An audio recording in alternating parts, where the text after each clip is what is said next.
ఎలాంటి ఆడంబరాలు, హంగు, ఆర్భాటాలు, భారీ సెక్యూరిటీ లేకుండా ఒక సామాన్య భక్తురాలిగా అలిపిరి మెట్ల మార్గంలో కాలినడకన తిరుమల కొండ ఎక్కారు ఆంధ్రప్రదేశ్ ఉప ముఖ్యమంత్రి పవన్ కళ్యాణ్ సతీమణి అన్నా లెజినోవా. తన భర్త పవన్ కళ్యాణ్ కుడి భుజానికి జరిగిన శస్త్రచికిత్స విజయవంతం కావడంతో ఆయన త్వరగా కోలుకోవాలని కోరుకుంటూ స్వామివారికి మొక్కులు చెల్లించుకునేందుకు అన్నా లెజినోవా కాలినడకన తిరుమల వెళ్లారు. అలిపిరి మార్గం గుండా నడుచుకుంటూ తిరుమల చేరుకున్న అన్నా లెజినోవాకు టీటీడీ అధికారులు సాదర స్వాగతం పలికారు. అనంతరం తిరుమల క్షేత్ర సాంప్రదాయం ప్రకారం ఆమె మొదటగా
శ్రీ భూ వరాహస్వామి వారిని దర్శించుకున్నారు.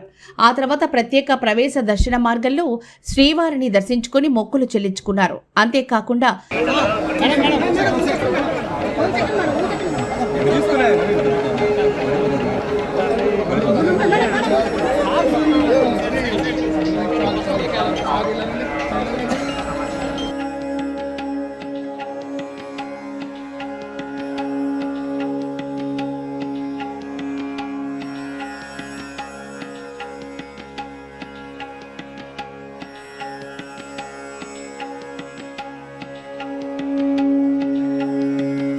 శనివారం తెల్లవారుజామున అత్యంత పవిత్రమైన శ్రీవారి సుప్రభాత సేవలో కూడా అన్నా లెజినోవా పాల్గొన్నారు.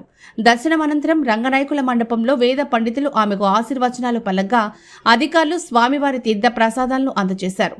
ఆలయం వెలుపలికి వచ్చిన తర్వాత